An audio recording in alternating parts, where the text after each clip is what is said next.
اعوذ باللہ من الشیطان الرجیم بسم اللہ الرحمن الرحیم وَإِذْ أَخَذْنَا مِيثَاقَكُمْ وَرَفَعْنَا فَوْقَكُمُ الطُّورَ، یاد کرو وہ وقت جب ہم نے تم سے پکا عہد لیا۔ بنی اسرائیل مدینہ میں بھی آباد تھے اور مدینہ کے آس پاس بھی۔ جب قرآن اتر رہا تھا تو اس میں صرف اہل ایمان کے لیے ہی نہیں، اہل کتاب کے لیے بھی یاد دہانی تھی۔ اور جتنی بار ان کا ذکر آتا ہے وہاں پر آپ دیکھتے ہیں کہ اذ کا لفظ آتا ہے، یاد کرو وہ وقت۔ تو کس کو یاد دہانی کرائی جا رہی ہے؟ اس وقت کے بنی اسرائیل کو اور اس کے بعد کے لوگوں کو بھی، کہ اپنی تاریخ کو دیکھو، اس وقت کو یاد کرو۔ کیوں؟ تاکہ وہ بات جو ان کے آباء و اجداد سے کہی گئی تھی اسے یہ بھی یاد کریں، جس پر انہیں عمل کرنے کے لیے کہا گیا اس پر یہ بھی عمل کریں۔ وَإِذْ أَخَذْنَا مِيثَاقَكُمْ، جب لیا ہم نے تم سے پکا وعدہ۔ کس بات کا وعدہ؟ تورات پر عمل کرنے کا وعدہ۔ کب لیا گیا؟ جب ان کے اندر عمل کی کمزوری آ گئی، جب انہوں نے اللہ کی کتاب سے غفلت برتنا شروع کی، جب اللہ کی آیات کو اپنی پیٹھ پیچھے ڈال دیا۔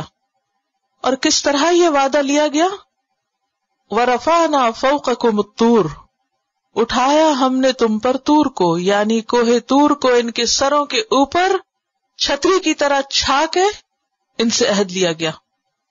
سوچئے کہ ایک پہاڑ زمین سے اکھیڑا جائے اور اٹھا کر ان کے سروں پر مسلط کیا جائے۔ سورۃ الاعراف 171 میں آتا ہے وَإِذْ نَتَقْنَا الْجَبَلَ فَوْقَهُمْ كَأَنَّهُ ظُلَّةٌ، اور جب ہم نے ان کے اوپر پہاڑ اٹھا کر چھتری کی طرح چھا دیا، ظلہ یعنی پورا سائبان جیسے ہوتا نا، جیسے آپ سمجھے کہ چھت کی طرح لیکن بغیر دیواروں کے۔ امیجن کرے تھوڑی دیر کے لیے کہ آپ کسی میدان میں کھڑے ہیں اور یکا یک ایک پہاڑ اپنی جگہ سے اٹھتا ہے اور آپ کے سر پہ آ کے معلق ہو جاتا ہے۔ اس وقت کہا گیا خذوا ما آتیناکم بقوۃ، پکڑ لو، لے لو جو بھی ہم نے تم کو دیا ہے، تورات میں سے جو بھی تمہارے پاس ہے اسے قوت یعنی مضبوطی سے پکڑو۔ مضبوطی سے پکڑنے سے مراد صرف ہاتھوں کے ساتھ مضبوط زور سے پکڑنا نہیں کہ پوری طاقت لگا کے کسی چیز کو پکڑ لیا جائے۔ کتاب حصی طور پر بھی احتیاط کے ساتھ مضبوطی کے ساتھ پکڑی جاتی ہے اور اس کے ساتھ ساتھ مانوی طور پر بھی، عملی طور پر بھی، اور یہاں اسی کی طرف اشارہ ہے۔ یعنی اس کے اندر جو احکامات ہے، جو کچھ اس میں کہا گیا ہے اس کو پوری طرح لے لو، اس کے احکام کے معاملے میں غفلت نہ برتو، سستی نہ برتو، اس کو چھوڑ نہ دو، اس کو بھلا نہ دو، ایک طرف نہ رکھ دو، طاقوں میں نہ سجا دو۔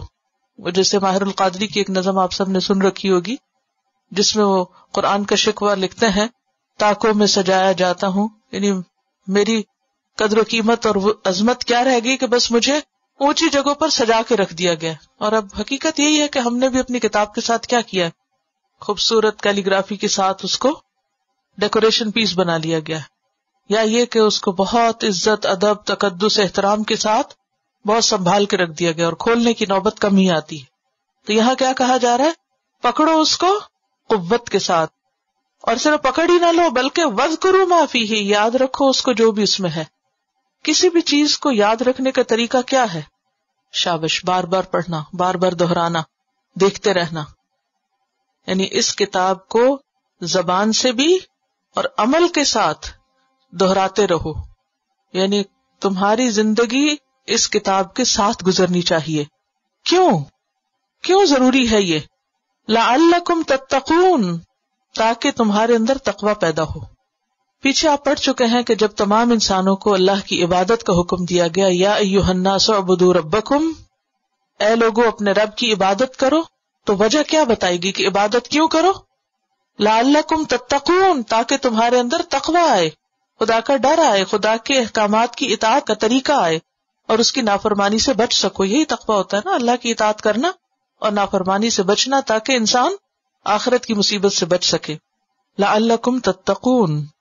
اسی طرح قرآن مجید میں جہاں روزوں کی فرضیت کا ذکر آتا ہے، یا ایھا الذین آمنوا کتب علیکم الصیام کما کتب علی الذین من قبلکم لعلکم تتقون.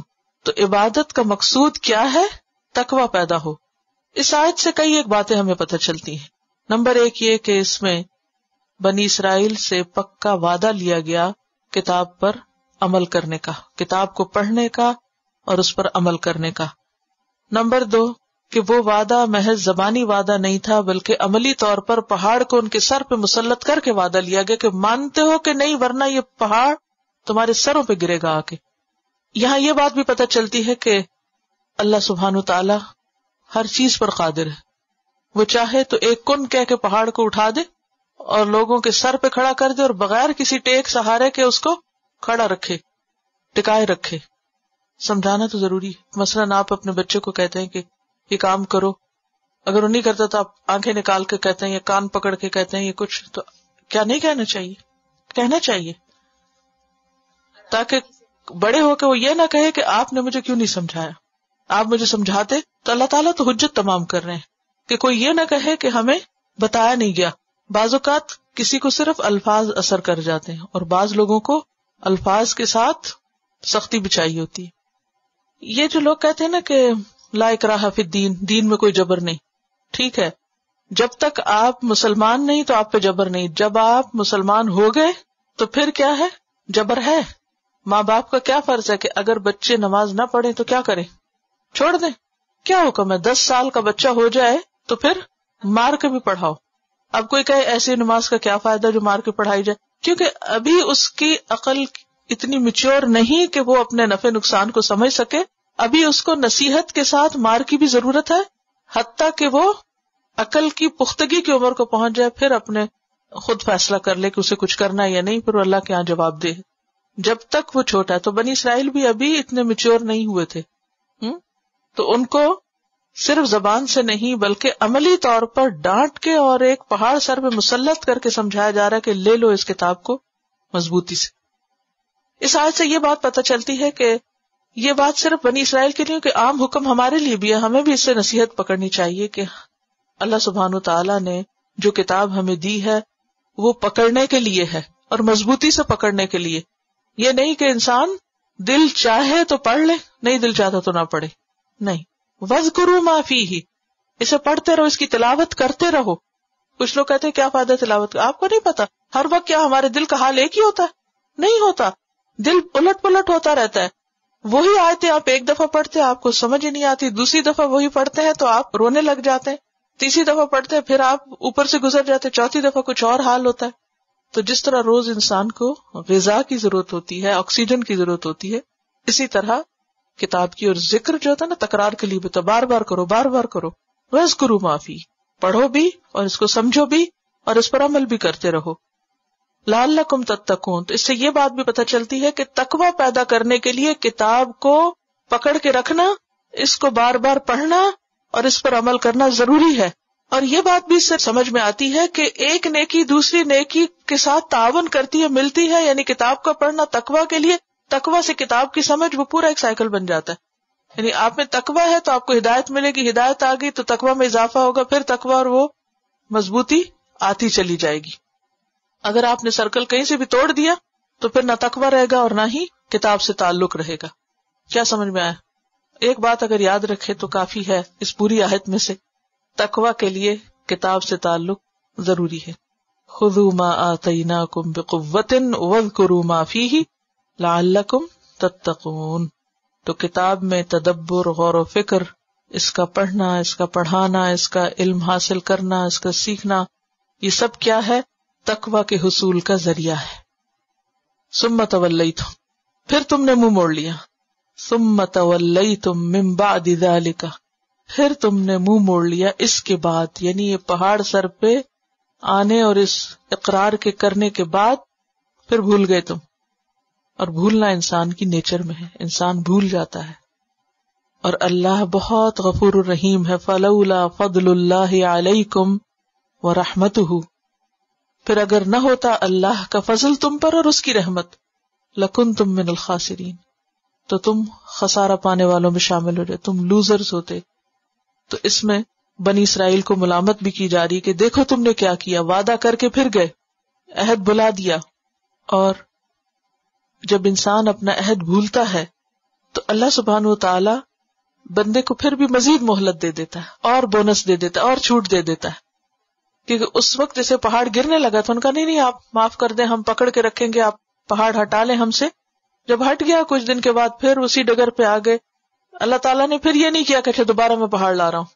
اللہ نے ان کو زندگی جتنی بھی ان کی تھی وہ گزارنے کا وقت اور مہلت دی.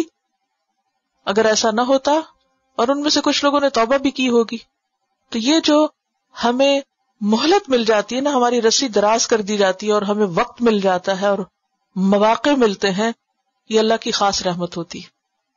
لیکن ہم اس کا کبھی شکر ادا نہیں کرتے. کتنی مرتبہ ہم بہت سے حادثوں سے نکل جاتے ہیں، ہمیں بار بار اللہ تعالیٰ چانس دے دیتے ہیں، ہم ایک چیز لیتے ہیں پھر چھوڑ دیتے ہیں، پھر بھول جاتے ہیں، پھر تو یہ سب اس کا فضل ہے، اس میں ہمارا کوئی کمال نہیں. اگر آج ہم اس مجلس میں بیٹھے ہوئے ہیں تو یہ صرف اللہ کا فضل ہے کہ وہ اپنی فضل اور رحمت سے ہمیں دوبارہ پھیر کے یہاں لے آؤ. تو اس اللہ کے فضل اور رحمت پر بھی ہمیں شکر گزار ہوتے رہنا چاہیے. وَلَقَدْ عَلِمْتُمُ الَّذِينَ، اب تاریخ کا ایک اور پہلو یاد کرایا جا رہا ہے، اور یقینی طور پر تم کو پتا ہے، تم اپنی ہسٹری کے اس واقعے کو جانتے ہو. کن کو کہا جا رہا ہے؟ اس دور کے موجود بنی اسرائیل کو ماضی کا سبق یاد دلایا جا رہا ہے. کون سا واقعہ؟ ان لوگوں کا واقعہ اعتدوا منکم فی السبت، جنہوں نے سبت کے دن، ہفتے کے دن کی خلاف ورزی کی تھی، حد سے بڑھ گئے تھے.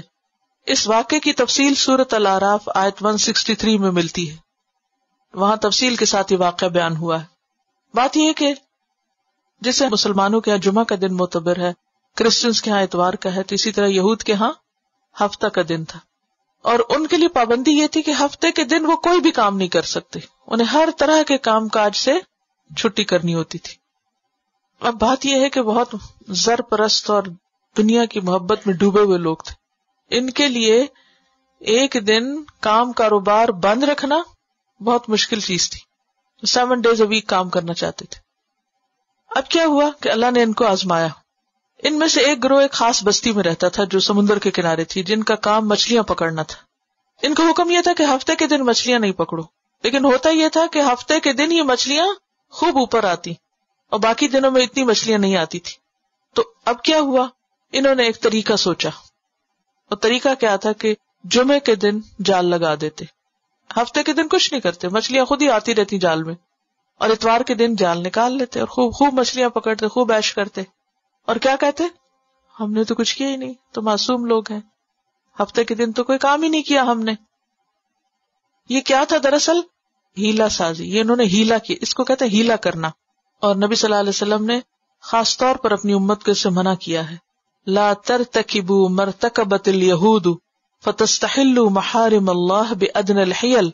وہ نہ کرنا جو یہود نے کیا کہ اللہ کی حرام کردہ چیزوں کو ہیلوں کے ذریعے اپنے لیے حلال کر لو. مثلا ایک ہیلا کیا ہے؟ ربا، سود کو لوگ تجارت سمجھ کر اپنے لیے حلال کر لیتے. وہ کیا کہتے ہیں؟ انما البیع مثل الربا. تجارت میں بھی تو انویسٹمنٹ کرتے ہیں، اس میں بھی ہم بینک کو پیسہ دے دیتے ہیں اور بینک جو ہے وہ ہمارے لیے بزنس کرتا ہے. اور حالانکہ دونوں کی سچویشن میں بہت فرق ہے، لیکن اس کو اس کے ساتھ ملا کے حرام چیزوں کو اپنے لیے حلال کر لیتے ہیں. اسی طرح بعض لوگ تو اور بھی آگے ایکسٹریم پہ پہنچے ہوئے ہیں. وہ کہتے ہیں مشائخ کی زیارت ہمارے لیے حج ہے، اور ان کا نام قبلہ رکھا ہوا ہے، قبلہ فلان. آپ نے دیکھا ہوگا کچھ لوگوں کے ساتھ ٹائٹل قبلہ رکھا ہوتا ہے، اور ان کے پاس آنے جانے کوئی وہ کیا کہتے ہیں حج کے برابر ثواب ہے، اور وہی حج ہو گیا ہمارا. اور اسی طرح پردہ جو ہے وہ تو دل کا پردہ ہوتا ہے، اور انسان کو اپنی نیت صاف رکھنی چاہیے. اور تو بہت سے احکام جو اللہ کے واضح احکامات ہیں ان کو ہیلوں کے ذریعے اور ایسی چال بازیوں کے ذریعے لوگوں نے اپنے لیے جائز قرار دے دی. اور بات یہ ہے کہ یہ انسان کے نفس کا شر ہوتا ہے، جب وہ کوئی غلط کام کرنا چاہتا ہے تو اپنے آپ کو 100 بہانے دے کر حرام کو حلال کر لیتا ہے. بہرحال انہوں نے کیا کیا کہ ہفتے کے دن خوب مچھلیاں پکڑی. نتیجہ کیا نکلا؟ فَقُلْنَا لَهُمْ كُونُوا قِرَدَةً خَاسِئِينَ. ہم نے کہا ذلیل بندر بن جاؤ. اللہ نے ان کی شکلیں مسخ کر دی، ان کو بندروں کی طرح بنا دیا. ایسا کیوں ہوا؟ کیونکہ انہوں نے اللہ کے حکم میں تبدیلی کی تھی، ہیلے کے ذریعے حرام کو حلال کیا تھا، تو اللہ نے بھی ان کو انسان کی بجائے بندر بنے. کہا جاتا ہے کہ ان کا جو عقل اور شعور تھا وہ انسانوں جیسا تھا, ایک دوسرے کی شکلیں بھی پہچانتے تھے, لیکن ان کا جو آؤٹ لک تھا وہ سارا بندروں کی طرح ہو گیا. اس آیت سے کئی ایک باتیں ہمیں پتہ چلتی. پہلی بات تو یہ کہ نبی صلی اللہ علیہ وسلم کے عہد میں جو یہود تھے ان کو ان کی تاریخ یاد کرائی جا رہی تاکہ وہ نصیحت پکڑیں اور ایسا آئندہ کوئی کام نہ کرے جو ان کے آباء و اجداد نے کیا. دوسرا یہ کہ ہیلہ سازی کی حرمت بیان کی جا رہی ہے, کیونکہ ہیلے میں اللہ کی نافرمانی کے ساتھ دھوکہ بھی شامل ہوتا ہے. انسان دوسرے کو دھوکہ دے رہا ہوتا ہے کہ میں ایسا نہیں کر رہا, حالانکہ وہ کر رہا ہوتا ہے, پریٹینڈ کر رہا ہوتا ہے. پھر یہ بات بھی پتہ چلتی ہے کہ اگر کوئی شخص عملی طور پہ خدا کے حکم کی نافرمانی کر رہا ہے لیکن تعویلوں سے ظاہر کر رہا ہے کہ وہ اللہ ہی کی بات مان رہا ہے, تو یہ سب سے بڑی گمراہی ہے. یہ گمراہی کی ایک قسم ہے. کیا کہ اللہ کا حکم نہ ماننا لیکن اپنی تعویلوں اور باتوں اور اپنی چرب زبانی سے ثابت کرنا کہ میں ہی سب سے بڑا عبادت گزار ہوں اور میں ہی فرما بردار ہوں. تو یہ چیز سخت ناپسندیدہ ہے. اگر کوئی غلطی کر رہا ہے انسان اور وہ کہ میں غلط ہوں, آئی ایم رانگ, تو یہ قصور کم ہے. لیکن غلطی کر کے جسٹیفیکیشن دینا اور غلطی کو سچائی ثابت کرنا یہ انتہائی ناپسندیدہ چیز ہے, کیونکہ اصلاح ہو ہی نہیں سکتی نا. یہ وہ لوگ ہوتے ہیں جن کی عقل مسخ ہو چکی ہوتی ہے. ویسے دیکھنے تو اپنے آپ کو بڑا سمارٹ سمجھتے ہیں کہ ہم بہت اوور انٹیلیجنٹ ہیں اور بہت سمارٹ ہیں, لیکن یہ عقل مندی نہیں ہوتی. عقل مندی کیا ہے کہ انسان اللہ کی بات کو ویسا ہی لے جیسا اس نے کہا ہے. کچھ لوگ ایسے ہوتے ہیں نا کہ آیات کا کچھ سے کچھ مفہوم بنا دیتے ہیں اپنی خواہشات پوری کرنے کے لیے اور سمجھتے ہیں کہ ہم بہت سمجھدار ہیں. حالانکہ سمجھداری کیا ہے کہ جو اللہ تعالیٰ فرما رہے ہیں اس کو ایز اٹ از لیا جائے, اپنی مرضی سے اس میں تبدیلی نہ کی جائے, ورنہ کیا نتیجہ نکل سکتا ہے کہ انسان اللہ کی نظروں میں ذلیل و خوار ہو کر رہ جاتا ہے. صرف یہ نہیں کہا کہ بندر بن جاؤ, ساتھ ہی کیا کہا, ذلیل بندر بنو. آپ دیکھیے تھوڑی دیر کے لیے بعض اوقات ایسا ہوتا ہے نا کہ کسی حادثے کے نتیجے میں, جلنے کے نتیجے میں, کسی وجہ سے انسان کی شکل میں تبدیلی آ جاتی ہے. ایسا ہو جاتا ہے بعض اوقات, کوئی کٹ لگ جاتا ہے, کوئی ایکسیڈنٹ ہو جاتا ہے, خدا نخواستہ کوئی آنکھ ضائع ہو جاتی ہے, تو اس کے بعد لوگ کیا محسوس کرتے ہیں. چلیے وہ تو ایک بڑا حادثہ ہے, اگر وہ ہی نہیں, عموماً کیا ہوتا ہے کہ جب انسان بیمار ہو جاتا ہے یا بوڑھا ہو جاتا ہے تو اس کا وہ حسن نہیں رہتا جو جوانی میں ہوتا ہے, تو پھر لوگوں کو کیا محسوس ہوتا ہے, کیا محسوس ہوتا ہے, جس کے ساتھ یہ ہوتا ہے اس کو کیسا لگتا ہے. ذرا حقیقت کی سطح پہ اتر کے دیکھیں کہ اگر خدا نخواستہ کسی کے منہ پہ کوئی چیز نکل آئی ہے, چھپے گا, چھپتا ہی نہیں. کبھی کپڑے سے چھپاتے ہیں, بعض اوقات کسی کے بال اتر جاتے ہیں تو کیا کرتے ہیں. یہ کہتی ہے کہ کل ان کے ہاتھ سے انک ان کے منہ پہ لگ گئی تو 2-3 لوگوں نے ان کو اشارے سے کہا کہ انک لگی ہوئی ہے, تو کہتی ہے کہ میں باقاعدہ منہ کو چھپا کے واش روم تک گئی. یہی ری ایکشن ہوتا ہے نا کہ جب پتہ چلے کہ منہ پہ وہ ہو گیا ہے جو اچھا نہیں لگ رہا تو انسان فوراً چہرہ چھپاتا ہے.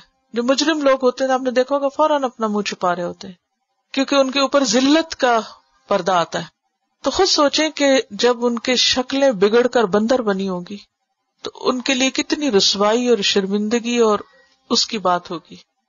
آپ نے بعض اوقات دیکھا ہوگا کہ فوٹو شاپ کے ذریعے لوگ کچھ لوگوں کی لیڈرز کی شکلیں بگاڑ کے کچھ سے کچھ بنا کے ان کو پیش کرتے رہتے ہیں, اور بعض لوگ تو اپنی بھی بگاڑ رہے ہوتے ہیں. حالانکہ یہ خلق میں تبدیلی ہے. اللہ کے سوا کسی کو حق نہیں کہ وہ خواہ وہ تصویر کے ذریعے ہی کچھ اس طرح کے بگاڑ پیدا کرے. آج کل بچے اس کو بڑا کول سمجھتے ہیں کہ ہم اپنی شکل کو الٹا سیدھا بنا کے بہت ہم ذہین ہیں اور بہت ہم کو ٹرکس آتے ہیں, کیا سے کیا کر سکتے ہیں, لیکن یہ کوئی عقل مندی کی بات نہیں. تو انہیں کہا گیا کہ ذلیل بندر بن جاؤ, اور اس سے پتہ یہ چلتا ہے کہ اس طرح کے شکل کا بگاڑ انسان کے لیے ذلت اور رسوائی کا سبب بھی ہے.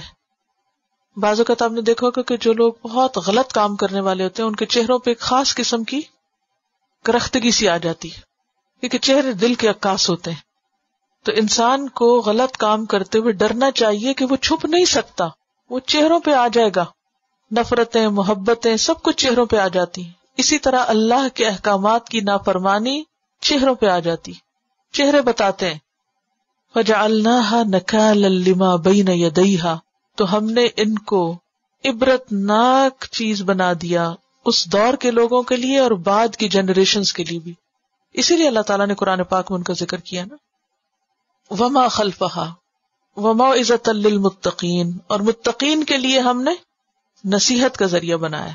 اب یہاں آپ دیکھیے کہ کچھ لوگوں کے لیے نکال ہے اور کچھ لوگوں کے لیے موعظہ ہے. بات یہ ہے کہ جب کوئی شخص عمل نہیں کرتا تو بسا اوقات اس کی سزا آخرت میں ہوتی ہے، لیکن دنیا میں بھی اللہ سبحانہ وتعالیٰ اس کو ایسی ایسی چیزوں سے دوچار کرتے ہیں کہ جس سے وہ خود بھی سبق سیکھے. یعنی جیسے کہتے ہیں نا، اس کو جھٹک کے جھنجھوڑ کے اس کو کسی حادثے سے گزارتے ہیں تاکہ وہ ہوش میں آئے. اور بعض اوقات صرف اس کے اپنے لیے نہیں، وہ واقعہ دوسروں کے لیے بھی عبرت کا واقعہ ہو جاتا ہے. یعنی کچھ تکلیفیں ایسی ہوتی ہیں کہ جو انسان کے صرف اپنے لیے سبق نہیں ہوتی، دوسروں کے لیے بھی سبق بن جاتی. لوگ مدتوں اس کو یاد کر کر کے دوسروں کو نصیحت دلاتے ہیں. اور ایسے کئی ایک واقعات ہوتے ہیں، سورۃ یوسف میں آتا ہے، ان کے واقعات میں عبرت ہے عقل والوں کے لیے. ہر کہانی کا ایک مورل ہوتا ہے نا. عام طور پہ کیا کہتے ہیں، ایک سٹوری بیان کی جاتی، پھر کہتے ہیں what's the moral in this story. اسی طرح اس کہانی میں بھی کیا ہے، عبرت ہے کہ ہم اس سے سبق سیکھیں. اور یہ عبرت جو ہے یہ عوام الناس کے لیے ہوتی. عوام الناس کا ری ایکشن کیا ہوتا ہے؟ جیسے ٹیلی ویژن پہ کوئی خبر آتی ہے کہ فلاں جگہ پر یہ ہو گیا. بعض اوقات آپ نے دیکھا ہوگا کہ بہت شدید قسم کے ایکسیڈنٹس ہوتے ہیں. اچھا، لوگ اس کو پڑھتے ہیں، پھر کیا کرتے ہیں، تھوڑی دیر کے لیے عبرت پکڑتے ہیں. عبرت کیا؟ اچھا اس طرح نہیں ڈرائیونگ کرنی، یہ عبرت پکڑتے ہیں نا. زیادہ سے زیادہ اینالائز کرتے رہتے ہیں کہ وجہ کیا ہوئی، گاڑی کا ماڈل کیسا تھا، اور ڈرائیونگ کیسی تھی، وہ ڈرنک تھا ڈرائیور یا نہیں، کیا تھا اور کیا نہیں. کچھ لوگ کہتے ہیں وہ ڈرائیو کرتے ہوئے ڈرنک نہیں کرنا، بس وہ اتنا ہی سیکھتے ہیں اس سے. یہ عبرت ہوتی ہے، ٹھیک ہے. لیکن جو متقین ہوتے ہیں وہ نصیحت پکڑتے ہیں. کیا مطلب؟ کہ وہ ان کے عمل کو بدل دیتی ہے. کچھ لوگ ایسے واقعات سے صرف ظاہری اسباب اس میں ڈھونڈتے ہیں، وہ یہ نہیں دیکھتے کہ اس میں اللہ کا بھی اذن ہے یا مشیت ہے یا اللہ کی طرف سے یہ ہوا. اللہ کی بات ایک طرف رکھتے ہیں. اور کچھ لوگ جو ہیں وہ اس سے نصیحت لیتے ہیں اور ان کی پوری زندگی تبدیل ہو جاتی ہے اس سے، اور یہ متقین ہوتے ہیں. اسی لیے یہاں ایک نکال کہا گیا اور ایک موعظہ کہا گیا. نصیحت صرف متقی اٹھاتے ہیں. آپ دیکھیے کہ موعظہ بھی دو طرح کی ہوتی ہے، ایک کونی اور شرعی. قرآن بھی موعظت ہے. سورۃ یونس میں آتا ہے یا ایھا الناس قد جاءتکم موعظۃ من ربکم، یعنی آیات جو ہیں یہ بھی موعظہ ہوتی ہیں. اور اس طرح کے واقعات بھی موعظہ ہوتے ہیں، نصیحت ہوتے ہیں.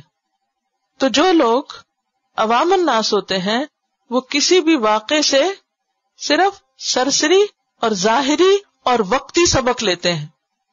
لیکن جو متقی ہوتے ہیں، جن کے دلوں میں اللہ کی پہچان ہوتی ہے، جن کے دلوں میں اللہ کی محبت ہوتی ہے، جن کے دل نرم ہوتے ہیں، وہ ایسے واقعات سے دور تک متاثر ہوتے ہیں اور وہ ان کی پوری زندگی میں تبدیلی کا سبب بن جاتے ہیں. غیر متقی کو قرآن اور ایسے واقعات کوئی سبق نہیں سکھاتے، ان کی زندگی میں کوئی تبدیلی نہیں لاتے. لیکن متقی انسان کا حال فرق ہوتا ہے. سمجھ آئی؟ ایک ہی واقعہ ہے، ایک ہی چیز ہے. ایک شخص ایک نظر سے دیکھ رہا ہے، دوسرا دوسری نظر سے دیکھ رہا ہے. فرق کہاں ہے؟ نظر میں یا دل میں؟ دل میں. اور تقویٰ کہاں ہوتا ہے؟ دل میں ہوتا ہے. میٹھا پانی ایک شخص کو میٹھا لگتا ہے، دوسرے کو کسالا لگتا ہے، کڑوا لگتا ہے. فرق کہاں ہے؟ ٹیسٹ میں. پانی تو میٹھا ہی ہے. اگر کسی واقعے سے ہمارا دل نہ لرزے، قرآن کی آیتوں سے ہم سبق نہ سیکھیں، ہمارے دل کے اندر نہ اترے، تو فکر کرنی چاہیے نا کس بات کی؟ کہ تقویٰ نہیں ہے، اللہ کا خوف نہیں ہے. یہ ہو نہیں سکتا کہ دل نرم ہو، اللہ کا خوف ہو، اور پھر انسان قرآن پڑھے اور اس کی آنکھوں سے آنسو نہ بہے. ایک ہی قرآن ہوتا ہے. کچھ لوگ سنتے ہیں تو ان کی آنکھوں سے آنسو جاری ہو جاتے ہیں، اور کچھ لوگ سنتے ہیں اور ان کو سمجھ نہیں آتی کہ کہا کیا گیا ہے.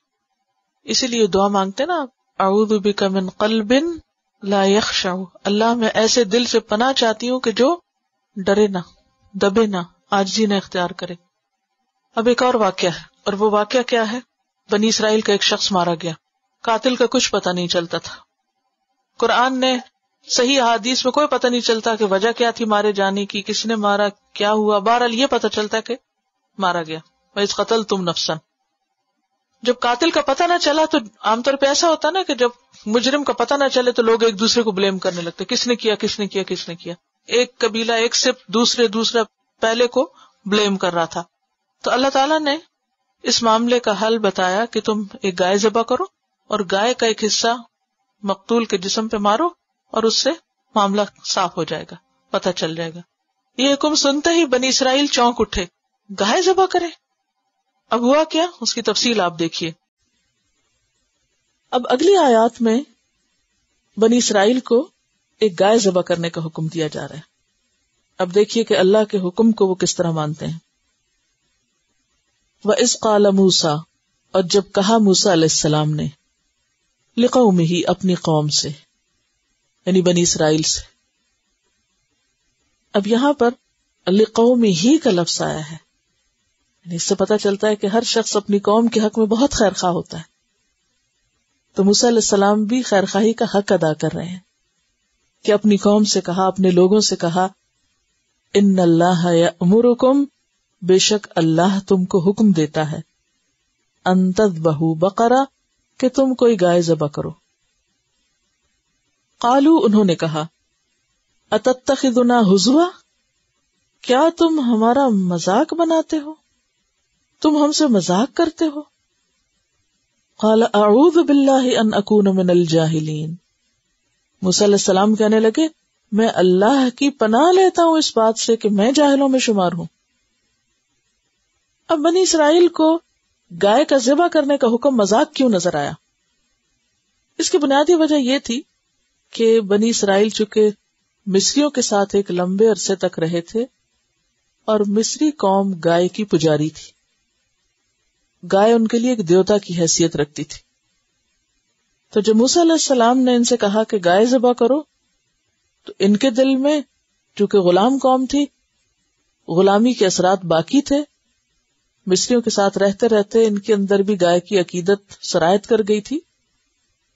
تو انہوں نے کہا کہ ہم گائے ذبح کریں, تم ہمیں گائے ذبح کرنے کا حکم دے رہے ہو, یہ تو ایسا لگتا ہے کہ جیسے تم ہم سے مذاق کر رہے ہو. یعنی انہوں نے اس بات کو خلاف عقل سمجھا. موسیٰ علیہ السلام کا جواب بڑا اہم ہے. وہ کہتے ہیں اعوذ باللہ ان اکون من الجاہلین, اللہ کی پناہ کہ میں جاہلوں میں شامل ہوں. اور جاہل سے مراد یہاں احمق ہونا ہے, یعنی بے وقوف ہونا, کہ میں بے وقوف نہیں ہوں کہ جو تم سے مذاق کروں. نمبر 1 تو یہ کہ پیغمبر جب تبلیغ کرتے ہیں, اپنی قوم کو نصیحت کرتے ہیں, تعلیم دیتے ہیں, تو وہ کبھی بھی ان کا مذاق نہیں اڑایا کرتے. کوئی پیغمبر اپنی قوم کے ساتھ کوئی ٹھٹھے بازی نہیں کرتا, وہ انتہائی خیر خواہی کے ساتھ معاملہ کرتا ہے اور ان کو سنجیدہ نصیحت کرتا ہے. اور اس میں ہمارے لیے بھی ایک بہت بڑی نصیحت ہے. کیا؟ کہ دین کی تعلیم میں سنجیدگی اختیار کرنی چاہیے. دین کی تعلیم کوئی کھیل تماشا نہیں ہے, کوئی مذاق نہیں ہے, کوئی ہنسنے ہنسانے کی چیز نہیں ہے. اہل ایمان کا حال تو کیا ہوتا ہے کہ جب اللہ کی آیات پڑھی جاتی ہیں, سنائی جاتی ہیں, تو ان کے رونگٹے کھڑے ہو جاتے ہیں, نہ کہ وہ سن کے ہنسنا شروع کر دیں اور اس کو مذاق سمجھیں. دین کو مذاق کی چیز نہیں. دوسری بات یہاں یہ پتہ چلتی ہے کہ جو شخص دین کی تعلیم دینے والا ہو, اسے لوگوں کا مذاق نہیں اڑانا چاہیے, کیونکہ تعلیم لینے کے لیے ہر بیک گراؤنڈ سے لوگ آتے ہیں, ہر طرح کی سمجھ رکھنے والے. کسی استاد کے لیے جائز نہیں کہ کسی شاگرد کا سوال خواہ وہ کتنا ہی بے وقوفی پہ مبنی ہو, کتنا بھی جہالت پر مبنی ہو, کہ وہ اس کا مذاق اڑائے. اگر کوئی شخص ایسا کرتا ہے تو وہ عالم نہیں, جاہل ہے. کوئی عالم اس کو زیب نہیں دیتا کہ وہ علم کے لیے آنے والوں کا مذاق اڑائے یا ان کے کسی طریقے پر ہنسے. وہ سمجھا تو سکتا ہے, وہ سختی بھی کر سکتا ہے ان پر, لیکن اس کو یہ حق نہیں کہ وہ ان کا مذاق اڑائے. اس لیے اگر کبھی کوئی کیسا بھی سوال کرے, مثلا گھر میں کئی ماؤں کی عادت ہوتی ہے، بچے سوال کرتے ماں ہنسنا شروع کر دیتی ہیں. اس کا نتیجہ کیا ہوتا ہے؟ بچے ڈسکریج ہو جاتے ہیں، وہ دوبارہ نہیں پوچھتے پھر آپ سے. تو چاہے کوئی بچہ سوال کرے، چاہے کوئی بے علم شخص سوال کرے، چاہے کوئی نہ سمجھ کرے، چاہے کوئی انتہائی بے وقوفانہ سوال کرے، تب بھی ہنسنا نہیں چاہیے. اس وقت سنجیدگی کے ساتھ جواب دینا چاہیے. کسی شخص کے سوال کے موقع پر ہنسنا بذات خود بے وقوفی کی علامت ہے. کیونکہ موسیٰ علیہ السلام سے جب یہ کہا گیا کہ تم ہمارا مذاق اڑاتے ہو تو انہوں نے کہا اعوذ باللہ ان اکون من الجاہلین، میں کوئی جاہلوں میں سے ہوں. ایسے موقع پر کسی کا مذاق کرنا تو بذات خود جاہل ہونے کی علامت ہے. تو اس سے پتہ چلتا ہے کہ جو شخص لوگوں کو دین کی طرف بلانے والا ہو وہ ان کے کسی بھی رویے کا مذاق نہ اڑائے، نہ ان کی چال کا، نہ ان کے سوال کا، نہ ان کے اٹھنے بیٹھنے کا. بعض اوقات ایسا ہوتا ہے نا کہ آپ کسی محفل میں بیٹھے ہیں، کوئی دین کی بات ہو رہی، تو بیچ میں سے کوئی شخص جس کو اس بات کا نہیں پتا وہ کوئی بالکل irrelevant یا ایسی غیر ضروری بات کر دیتا ہے، تو باقی لوگ کیا کرتے ہیں؟ ہوتا نا ایسے. تو یہ ہنسی اور ایسے موقع کی ہنسی کیا ظاہر کرتی ہے؟ یہ ناسمجھ لوگ ہیں، ان کے ہنسنے والوں کو جاہل ثابت کرتی ہے، بے وقوف ثابت کرتی ہے، ناسمجھ ثابت کرتی ہے. مثلاً آپ لوگ گروپ اسٹڈی کرتے ہیں، کسی نے سبق سنایا اور غلطی کر دی، تو آپ کا کیا فرض بنتا ہے؟ یا تو خاموش ہو جائیں، استاد کو غلطی نکالنے دیں، لیکن کسی بھی صورت میں کوئی جواز نہیں کہ آپ اس پہ ہنسنا شروع کر دیں. کسی کی غلطی پہ ہنسنا انتہائی ناسمجھی کی علامت ہے. اسی طرح بعض اوقات کسی کی کوئی ٹنگ سلپ ہوتی ہے، ہوتا نا، بعض اوقات کوئی شخص بات کر رہا ہوتا ہے تو بات کرتے کرتے اس کے منہ سے غلط بات نکل جاتی ہے، یا جو وہ کہنا چاہتا ہے وہ نہیں کچھ اور کہہ جاتا ہے. تو عموماً لوگ اس کو کیا بنا لیتے؟ مذاق بنا لیتے. یہ بھی ناسمجھی کی علامت ہے. تو یہاں پر اتتخذنا ہزوا قال اعوذ باللہ ان اکون من الجاہلین، کہا کہ اللہ کی پناہ کہ میں جاہل ہوں. کیونکہ عالم تو اللہ سے ڈرنے والا ہوتا ہے، ولیکن کونوا ربانیین، اور اس کے شاعر کا احترام کرنے والا ہوتا ہے. ومن يعظم شعائر اللہ فإنها من تقوی القلوب، جو اللہ کی نشانیوں کا احترام کرتا تو وہ دلوں کے تقوی کی علامت ہوتی ہے. قالوا ادع لنا ربک، اب چاہیے تو یہ تھا کہ گائے ذبح کرتے، حجت بازی کرنے لگے، بہانہ بازی کرنے لگے، سوالوں پہ سوال کہنے لگے ہمارے لیے اپنے رب سے دعا کرو. خود نہیں کر رہے، موسیٰ سے کہتے تم دعا کرو.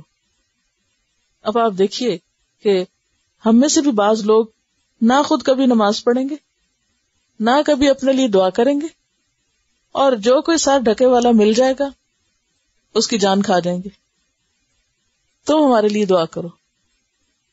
اس میں کوئی حرج نہیں، انسان دوسروں سے دعا کے لیے کہہ سکتا ہے، لیکن دوسروں کے اوپر اصرار نہیں کرنا چاہیے، دوسروں کو پابند نہیں کرنا چاہیے. یہ دوسرے کو تکلیف میں ڈالنے والی بات ہے.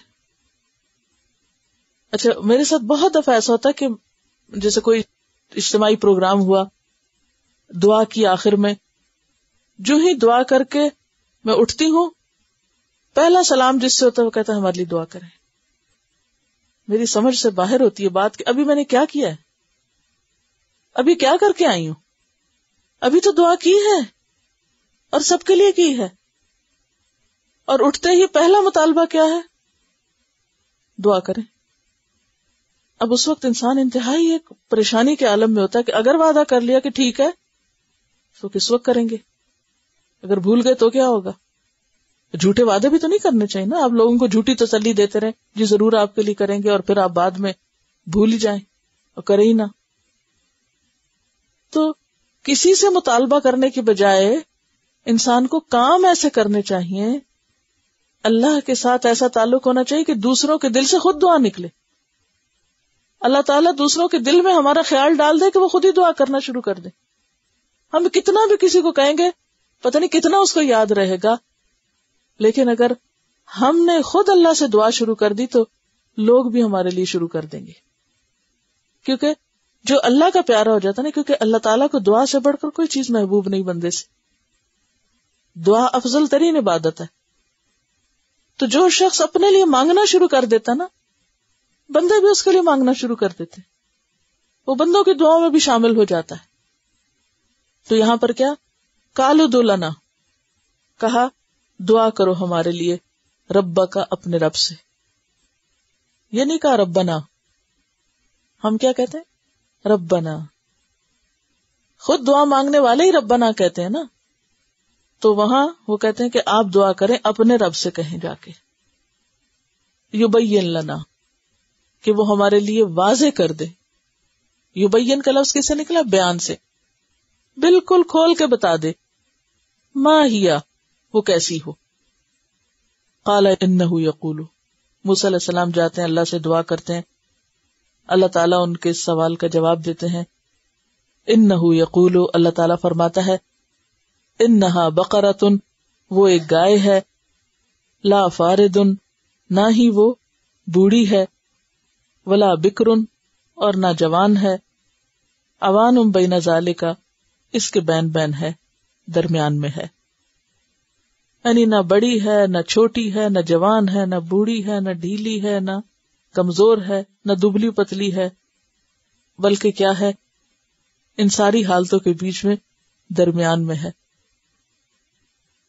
فَفَعَلُوا مَا تُؤْمَرُونَ، کرو جو حکم دیے گئے ہو، جو کہا گیا ہے وہ کرو، نہ کہ تم سوال شروع کر دو، حجت بازی. گائے ذبح کرنے کے لیے کہا گیا جاؤ گائے ذبح کر دو. بار بار سوال کس لیے کر رہے ہو؟ لیکن چونکہ وہ کرنا نہیں چاہتے تھے تو انہوں نے ٹال مٹول کرنے کے لیے ایک اور سوال کر دیا. مثلاً آپ کسی سے کہتے ہیں نا اچھا جاؤ میرے لیے پانی لاؤ، تو وہ آپ سے پوچھنا شروع کر دے ٹھنڈا لاؤں کہ گرم لاؤں. آپ کہتے ہیں اچھا ٹھنڈا لے. اچھا میٹھا لاؤں کہ سادہ لاؤں، آپ بتا دیتے ہیں. اچھا کلرڈ ہو کہ سفید ہو، گلاس میں لاؤں یا مگ میں لاؤں، آدھا گلاس لاؤں یا بھرا ہوا لاؤں. تو یہ کون کرے گا یہ سب؟ یہ اتنے سوال. تو آپ کیا کہیں گے کہ براہ کرم مت لاؤ، تاکہ جان چھوٹ جائے، کام نہ کرنا پڑے. تو سوالات کی کثرت کس لیے؟ عمل نہ کرنے کے لیے. کیونکہ کثرت کلام جو ہوتی ہے وہ عموماً انسان کو عمل سے روک دیتی ہے. یہ جملہ لکھ لیجئے، کثرت کلام بے عملی کا ذریعہ بن جاتی ہے. یعنی زیادہ باتیں انسان کے عمل میں رکاوٹ بنتی ہیں. کیسے بنتی؟ ایک تو سوالوں کی کثرت انسان کے لیے کام کو مشکل بنا دیتی ہے، لیکن اگر کوئی سوال نہ بھی کرے تو ویسے ہی کثرت کلام جو ہے وہ عمل کے رستے میں رکاوٹ بنتی ہے. جتنی دیر میں ہم باتیں زیادہ کریں اتنی دیر میں کیا ہو سکتا ہے؟ کام ہو جائے گا آگے. عموماً بہت سے کام نہ کرنے کی وجہ کلام کی کثرت ہوتی ہے. آپ اپنی زندگی میں جائزہ لے کے دیکھ سکتے ہیں.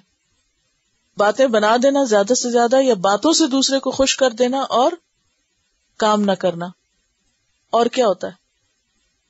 ایک وقت میں ایک کام ہو سکتا ہے، یا باتیں ہو سکتی ہیں، یا پھر انسان سوچ سکتا ہے، کام کر سکتا ہے. کیونکہ جب بھی آپ کوئی کام کرتے ہوئے باتیں شروع کرتے ہیں تو کیا ہوتا ہے؟ کام خراب ہو جاتا ہے نا. اگر کھانا پکاتے وقت آپ بہت باتیں شروع کر دیں کیا ہوگا؟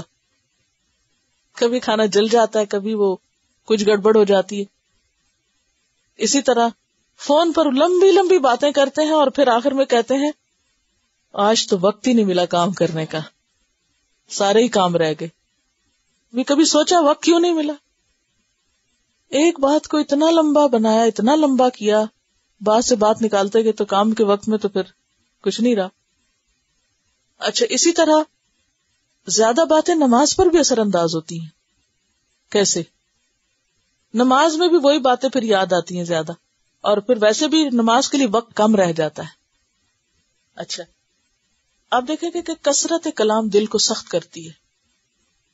یہ سنا ہوا آپ نے؟ کثرت کلام دلوں کی سختی کا باعث ہوتی ہے. اچھا جب دل سخت ہو جاتا ہے پھر آپ نماز میں کھڑے ہوتے ہیں تو خشوع کہاں سے آئے گا؟ کیونکہ کوئی نہ کوئی غلط بات منہ سے نکل جاتی ہے نا. پھر انسان اس کی تعویل شروع کر دیتا، غلطی مانتا نہیں، وہ گناہ پر گناہ، کیونکہ نیکی نیکی کو لاتی ہے نا. بعض اوقات خلاف مزاج کوئی بات ہو جاتی ہے تو پھر سارا دن دل اسی میں الجھا رہتا ہے.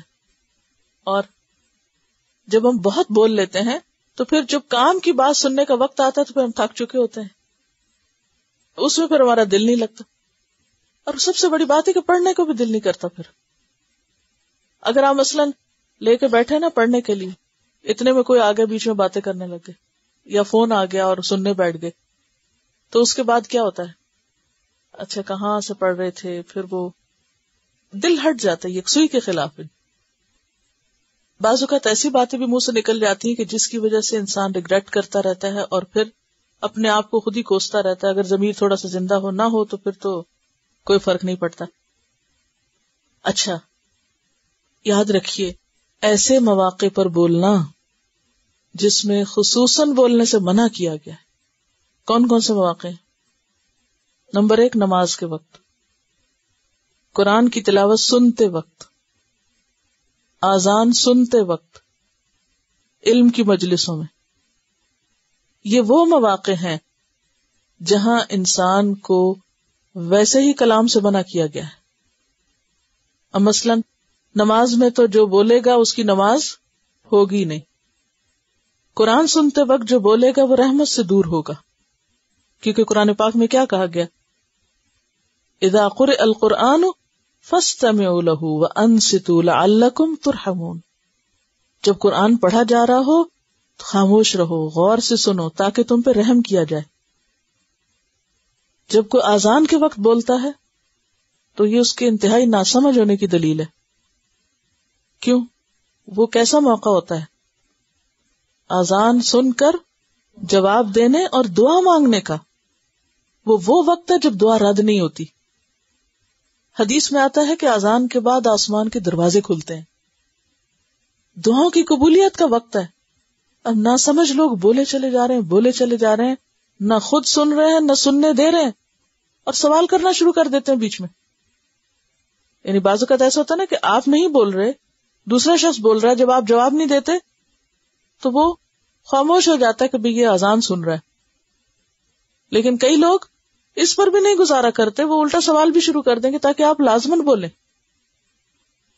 جی بہت اہم بات، جمعے کے خطبے کے وقت بعض اوقات جب عربی میں خطبہ ہوتا ہے یا انگریزی میں ہوتا ہے اور سمجھ نہیں آتی، بعض لوگ تو حرم میں جا کر بھی خطبے کے دوران باتیں نہیں چھوڑتے. حدیث میں آتا ہے کہ جو شخص جمعے کے خطبے میں کسی کو چپ کرانے کے لیے اگر اتنا بھی کہتا ہے کہ چپ ہو جاؤ تو وہ بھی لغو بات کرتا ہے. اتنا بھی ناپسندیدہ ہے کسی کو کہنا کہ چپ ہو جاؤ، اتنی یکسوئی چاہیے. تو جب ہماری ایک ہیبٹ ڈیولپ ہو جاتی ہے تو پھر ہم یہ بھول جاتے ہیں کہ اب موقع کون سا ہے، پھر موقع بے موقع بولتے ہیں. تو موقع بے موقع بولنا کیا ہے؟ نہ سمجھ ہونا.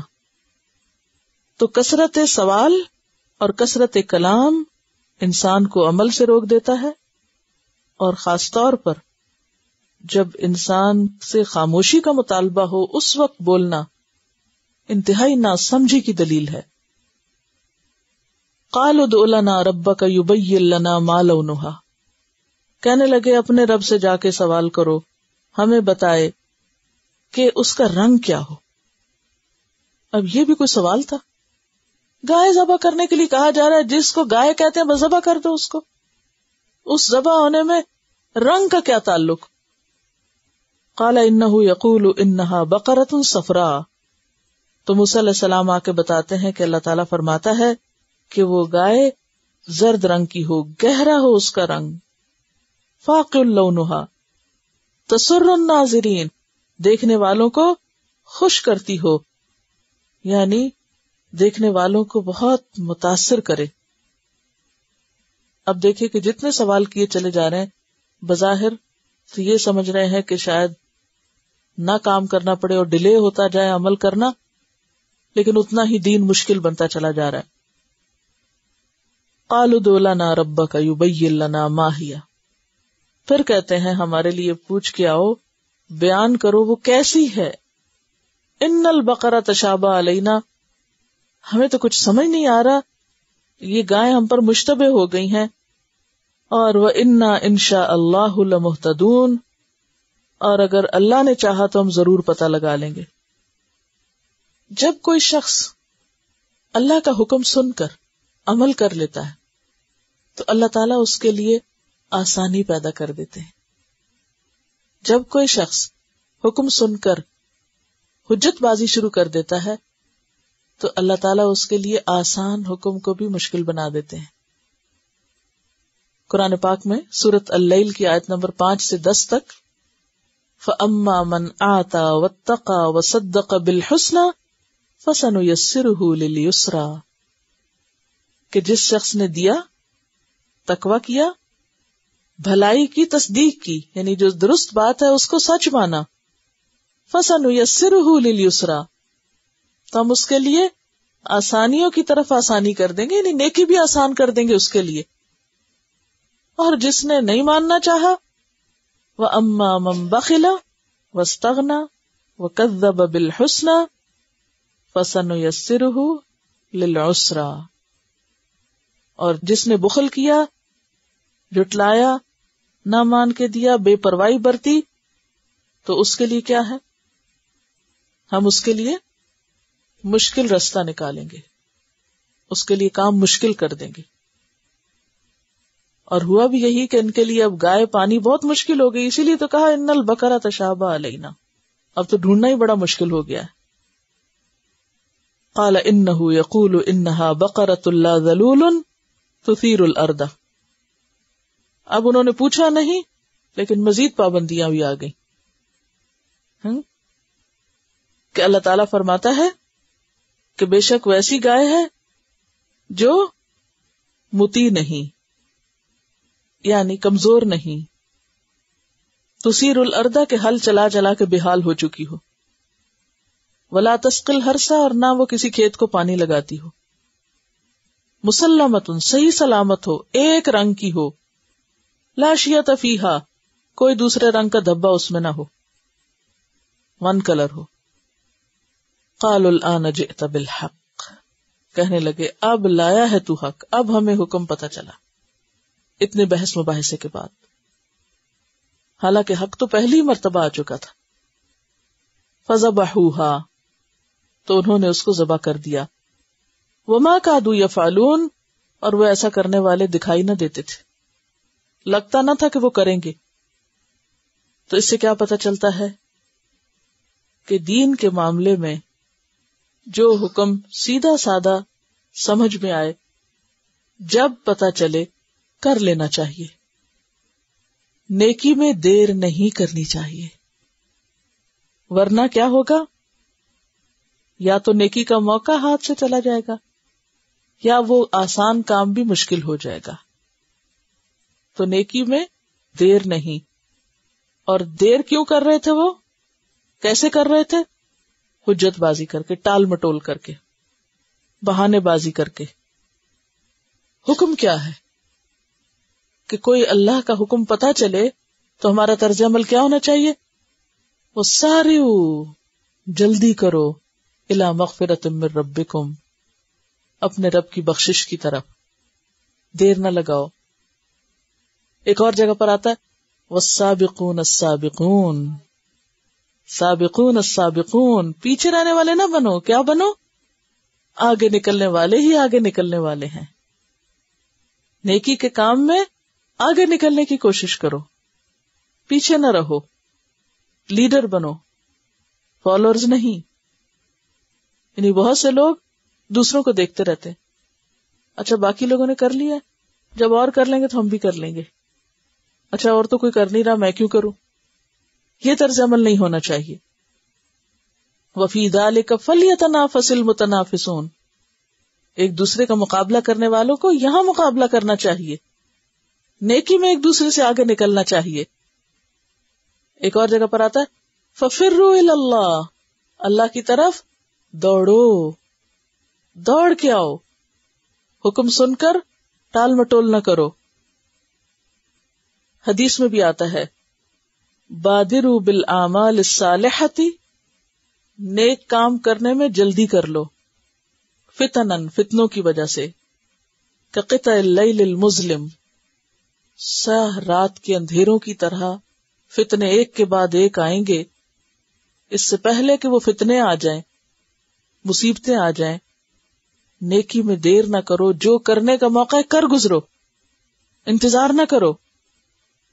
یصبح الرجل مؤمنا ویمسی کافرا، ایک وقت ایسا آئے گا، اتنے فتنے ہوں گے کہ ایک شخص صبح اٹھے گا تو مومن ہوگا، ویمسی کافرا، شام تک کافر ہو چکا ہوگا.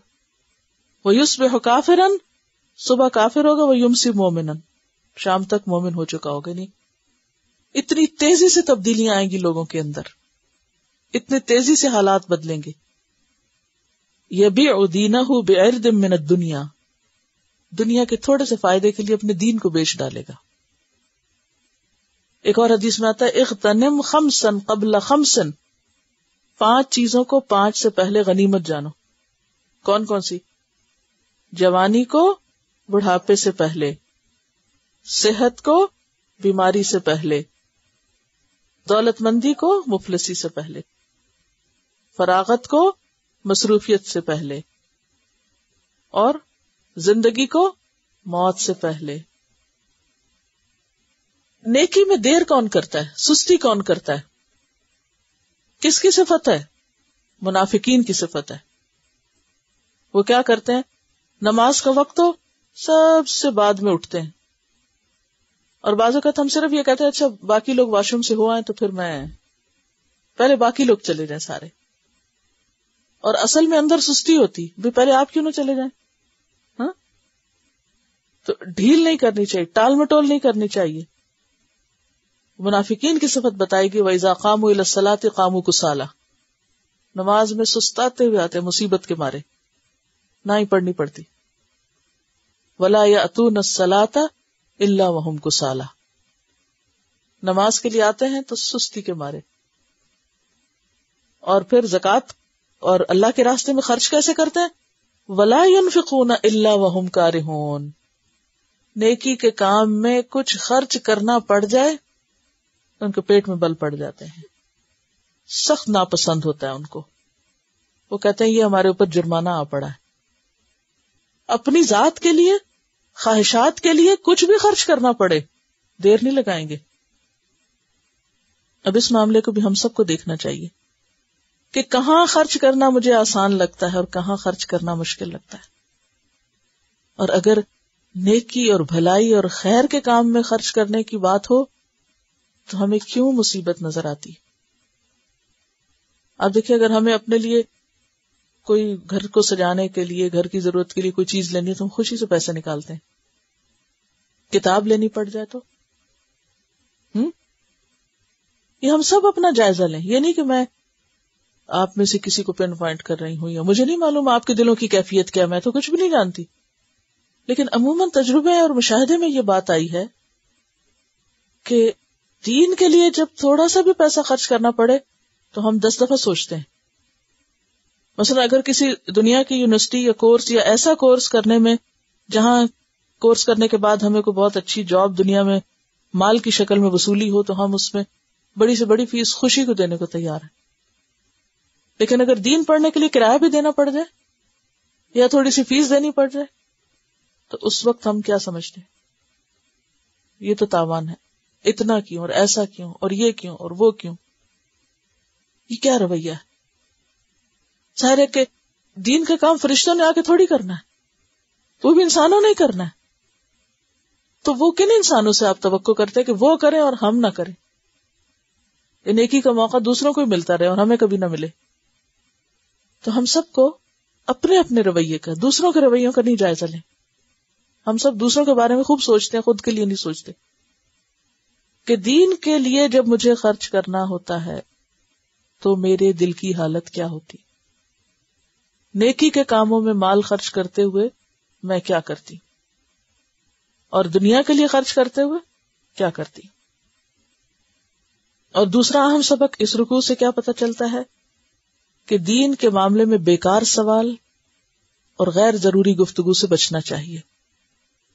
بال کی کھال نہیں اتارنی چاہیے. قرآن پاک میں واضح طور پر فرمایا گیا کہ یا ایھا الذین آمنوا لا تسألوا عن اشیاء ان تبد لکم تسؤکم. اے لوگو جو ایمان لائے ہو، ایسی باتیں نہ پوچھا کرو جو تم پر ظاہر کر دی جائیں تو تمہیں ناگوار ہوں. حضرت علی رضی اللہ تعالیٰ عنہ بیان کرتے کہ رسول اللہ صلی اللہ علیہ وسلم نے فرمایا انسان کے اسلام کی خوبی میں یہ بھی داخل ہے کہ وہ لایانی باتیں چھوڑ دے.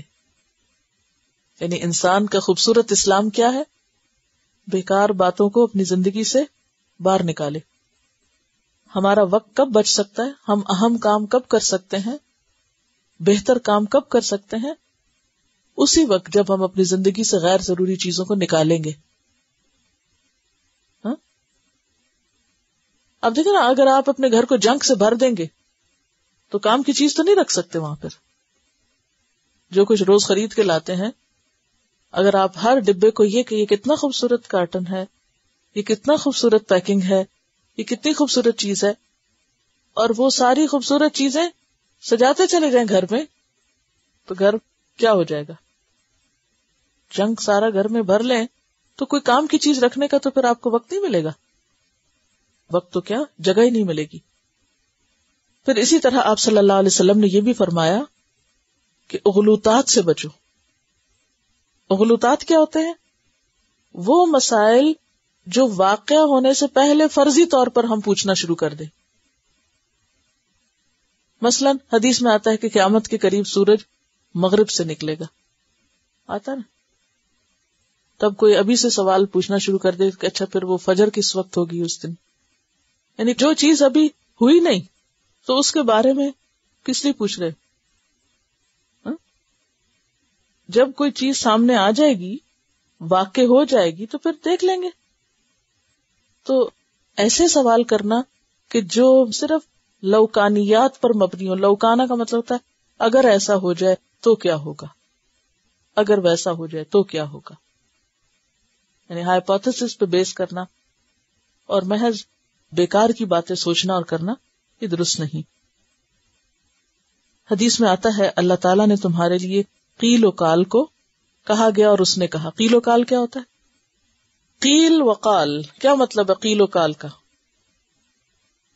کہی گئی اور اس نے کہا، اس سے منع کیا گیا. کیا معنی سمجھا آپ نے اس سے منع کیا گیا؟ یعنی جو باتیں کہیں ایک جگہ ہوئی، سنی سنائی نہیں ہے، یہ واقعی ہوئی. قیلا کا کیا معنی ہے؟ کہا گیا. یعنی کہی ہوئی باتیں دوبارہ دوبارہ دہراتے رہنا، کی ہوئی باتوں کو پھر کرنا، یہ معنی ہے اس کا. اس نے یہ کہا تھا، اس نے وہ کہا تھا، اس نے یہ کہا، اس نے وہ کہا. کثرت سے ایسی باتوں سے منع کیا گیا ہے. کیوں منع کیا گیا اس سے؟ یہ بھی ٹائم ویسٹر میں سے ہے. یعنی ایک قصہ آپ ایک دفعہ سنا چکے، پھر دوبارہ وہی کرنے بیٹھ گئے. ایک بات ایک دفعہ کی، پھر وہی کر رہے ہیں. کیلا بھی کہی جا چکی، ہو چکی بات، پھر کیوں دوبارہ وہی بات؟ اور قالا اس نے کہا اور اس نے کہا. ہم ذرا اپنی ٹیلی فونوں کی گفتگوؤں کو دیکھیں کیا ہوتی ہیں. کیا قیل و قال ہی نہیں ہے؟ اس نے یہ کہا، اس نے وہ کہا، اس نے یہ کہا، میں وہاں گئی تو اس نے یہ کہا، تو میں نے یہ کہا تو اس نے یہ کہا. ذرا غور تو کریں ہم اپنی گفتگو پر. ان اللہ کرہ لکم، اللہ نے تمہارے لیے ناپسند قرار دیا ہے. کرہ کا کیا معنی ہے؟ کراہت. کس بات سے؟ اللہ کو کیا ناپسند ہے؟ قیل و قال. اچھا، قیل و قال میں عام طور پر کیا ہوتا ہے زیادہ؟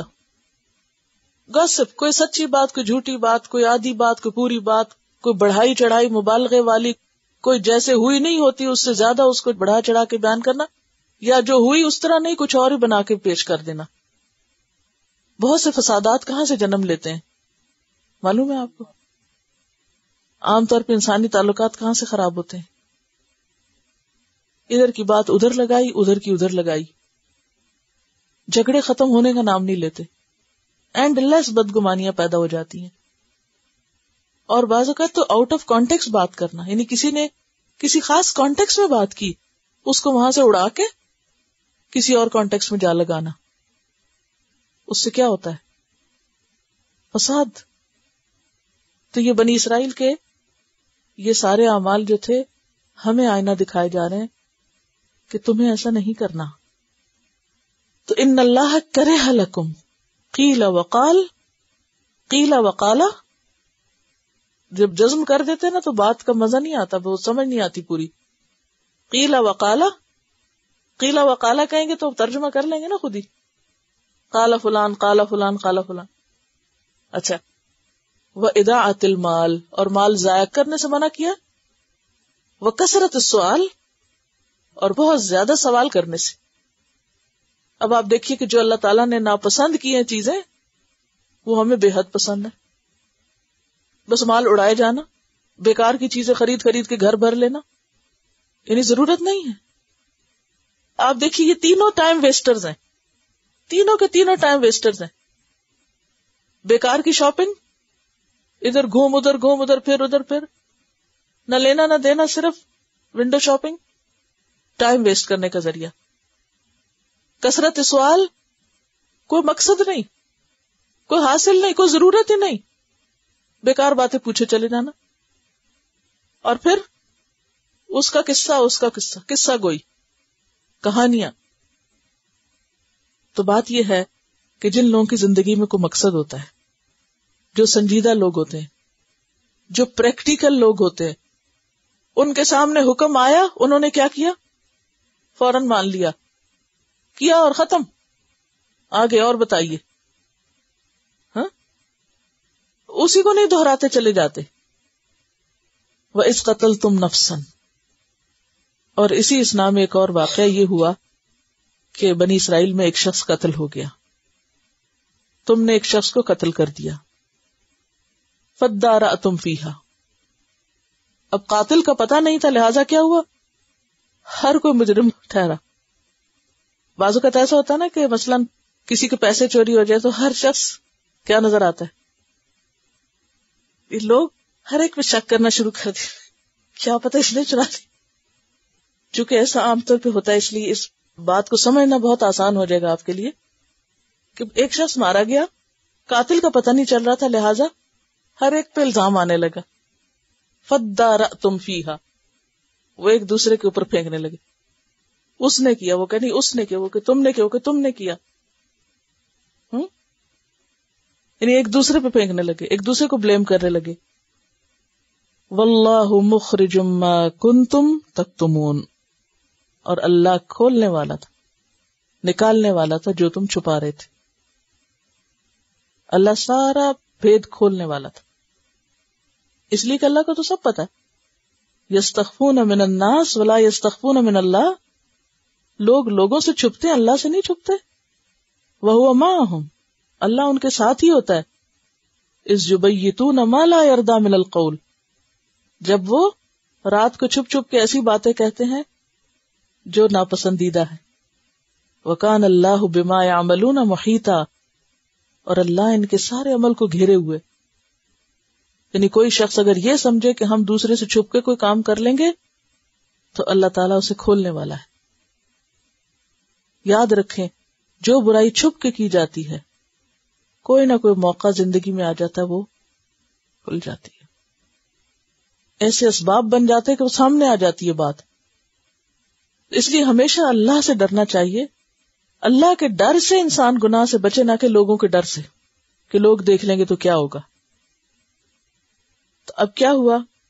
اللہ تعالیٰ نے حکم دیا، فَقُلْنَا اضْرِبُوهُ بِبَعْضِهَا، ہم نے کہا یہ جو گائے ذبح کی ہے اسی کے بعض حصے کو مقتول کے اوپر مارو. اور دوسری تفسیر یہ کی گئی کہ اس میت کے ہی جسم کے ایک حصے کو دوسرے پہ مارو، یعنی مثلا پاؤں کے ساتھ پاؤں مارو یا ہاتھ پہ ہاتھ مارو. کیونکہ یہ کہا جاتا ہے کہ جب انہوں نے گائے ذبح کی تو اسی اسنا میں یہ واقعہ بھی ہو گیا ساتھ ہی، یعنی کوئنسیڈنس جس کو آپ کہتے ہیں.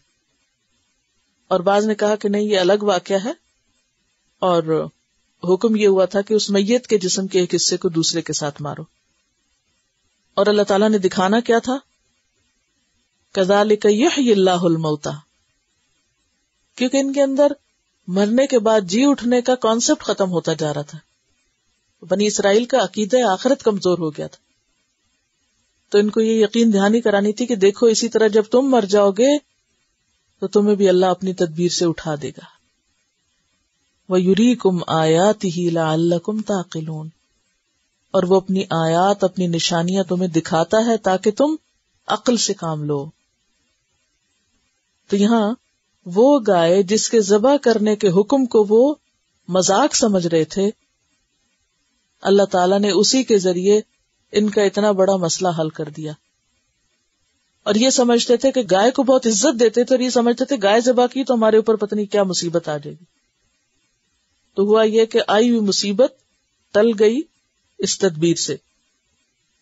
تو اصل سبق اس واقعے سے کیا نکلتا ہے کہ گائے کا ذبح کرنا ان کے حق میں بہتر ہوا، اگرچہ وہ کرنا نہیں چاہتے تھے، لیکن جب انہوں نے کیا تو نقصان کی بجائے فائدہ ہوا. اور مزید اسی واقعے سے یہ سبق بھی نکلا کہ اللہ تعالی اگر ایک لاش کو زندہ کر سکتے ہیں تو سارے انسانوں کو مرنے کے بعد دوبارہ زندہ کر سکتے ہیں. اور پھر ساتھ ساتھ یہ قاتل کا پتہ لگانے کے لیے ایک معجزاتی تدبیر بھی ثابت ہوئی. تو بات یہ ہے کہ جہاں تک آخرت میں انسان کے دوبارہ پیدا کرنے کا تعلق ہے تو اللہ تعالی کے لیے یہ ایسے ہی ہے جیسے ایک انسان کو پیدا کرنا، اور اس کے لیے کچھ بھی مشکل نہیں.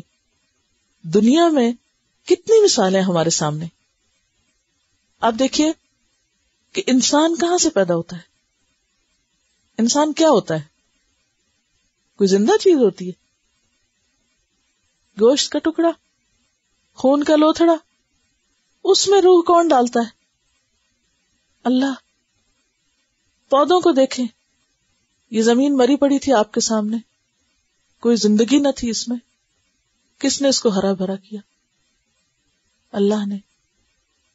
اسی طرح باقی تمام چیزیں بھی، جتنی بھی زندہ چیزیں آج تمہیں نظر آتی ہیں یہ پہلے کچھ نہ تھی. تو اسی طرح جب یہ دوبارہ مر جائیں گی تو پھر اللہ تعالیٰ ان کو نئے سرے سے زندہ کرے گا. اس پر کسی نے سوال کیا تھا مجھ سے، پیچھے وہ آیت گزری ہے نا کہ تم کچھ نہ تھے، پھر اللہ نے تم کو زندہ کیا، پھر مر جاؤ گے. پھر تو ان کا کہ یہ جو بنی اسرائیل کے 70 لوگ مارے گئے تھے تو یہ کیسے ہو گیا؟ یا یہ ہے کہ یہ جو بنی اسرائیل کا واقعہ ہوا کہ اس مقتول کو دوبارہ زندگی دے دی گئی دنیا میں ہی، یا حضرت عیسیٰ علیہ السلام جو تھے وہ مردوں کو اللہ کے اذن سے زندہ کر لیتے تھے. تو یہ تمام معجزات ہیں. ہر معاملے میں ایکسیپشنل کیس بھی ہوتا ہے.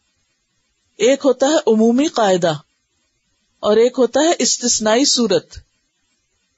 تو یہ تینوں چیزیں، حضرت عیسیٰ کا مردوں کو زندہ کرنا، بنی اسرائیل کے 70 لوگوں کا زندہ ہونا، اور یہاں اس شخص کا، اس مقتول کا زندہ ہونا وہ گائے کا ٹکڑا لگنے سے، یہ سب کیا ہے؟ عمومی قاعدے کے خلاف استثنائی صورتیں ہیں. اور ایسا ہونا بالکل ممکن ہے. اگر یہ ایسا نہ ہو سکے تو پھر اللہ کی قدرت بندوں پر کیسے ظاہر ہو؟ تو یہ اللہ تعالیٰ نے خاص طور پر پیغمبروں کو معجزات دیے ہیں، پیغمبروں کو معجزات دیے ہیں. ٹھیک ہے، یہ تینوں چیزیں پیغمبروں سے متعلق ہے نا، عام لوگوں سے متعلق تو نہیں ہے. تو ایسا ممکن ہے. وآخر دعوانا ان الحمد للہ رب العالمین.